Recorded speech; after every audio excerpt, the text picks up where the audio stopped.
চিংড়ি মাছের দই কারি বানানোর জন্য চিংড়ি মাছগুলোকে খুব ভালো করে বেছে ধুয়ে নিয়েছি। এবার এর মধ্যে সামান্য একটু লবণ আর সামান্য একটু হলুদ গুঁড়ো দেবো, দিয়ে খুব ভালো করে মাখিয়ে নেব। একটা ননস্টিক কড়াই বসিয়ে দিয়েছি, এর মধ্যে সর্ষের তেল দেব আর তেলটাকে খুব ভালো করে গরম করে নেব। এবার তেলের মধ্যে চিংড়ি মাছগুলোকে দিয়ে দেব, নাড়াচাড়া করে চিংড়ি মাছগুলোকে ভেজে নেব।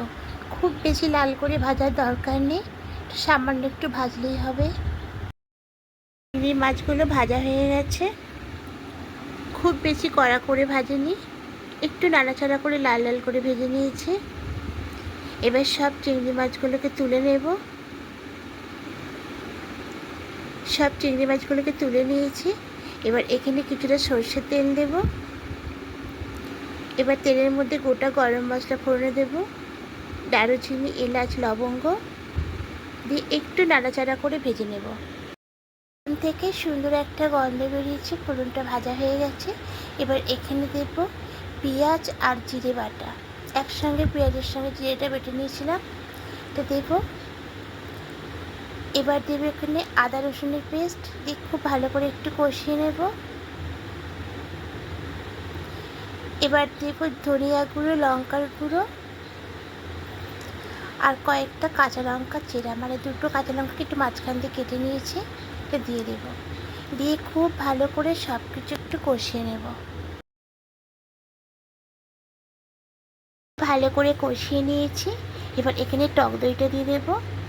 আগে থেকে এখানে হাফ বাটি টক দই খুব ভালো করে ফেটিয়ে নিয়েছিলাম, এই টক দইটা দিয়ে দিলাম, একটু নাড়াচাড়া করে মিশিয়ে নেব।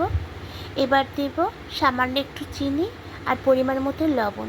এবার সব কিছু দিয়ে খুব ভালো করে একটু কষিয়ে নেব, যতক্ষণ পর্যন্ত মশলা থেকে তেল না ছাড়ে ততক্ষণ অবধি এটা কষাতে থাকবো।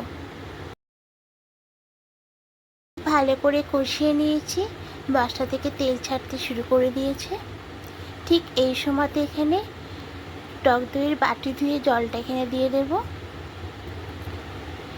এবার একটু নাড়াচাড়া করে মিশিয়ে নিয়ে ভেজে রাখা চিংড়ি মাছগুলো দিয়ে দেব, দিয়ে খুব ভালো করে মিশিয়ে নিয়ে এবার ঢাকা দিয়ে কিছুক্ষণ রেখে দেব। এবার ঢাকাটা খুলে নেব।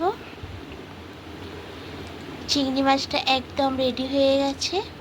এর থেকে বেশি শুকনো করব না, এরকমই গ্রেভি গ্রেভি রাখবো।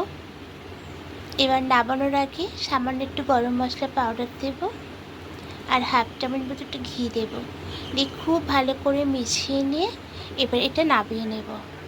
এবার এটা একটা অন্য প্লেটের মধ্যে নামিয়ে নেব আর গরম গরম ভাতের সঙ্গে পরিবেশন করে নেব। গরম গরম ধোয়া ওঠা ভাতের সঙ্গে এরকম চিংড়ি মাছের দই কারি খেতে দারুণ লাগে বন্ধুরা। অবশ্যই একবার বানিয়ে দেখবেন, আশা করি আপনাদেরও ভালো লাগবে। আর যারা নতুন বন্ধুরা দেখছেন এখনও পর্যন্ত সাবস্ক্রাইব করেননি, তাদের কাছে অনুরোধ রইল সাবস্ক্রাইব করে পাশে থাকার জন্য। আমিও আপনাদের পাশে থাকবো। আর যারা পুরনো বন্ধুরা আমাকে কমেন্ট করছেন তাদেরকে অনেক অনেক ধন্যবাদ এভাবে আমার পাশে থাকার জন্য। আপনারা এভাবে আমার পাশে থেকে আমাকে সাপোর্ট করলে আমার রান্না করতে অনেক উৎসাহ লাগবে। আরও নতুন রেসিপি আপনাদের সামনে নিয়ে আসবো। আপনারা ভালো থাকবেন, সুস্থ থাকবেন। আজকের মতো টাটা।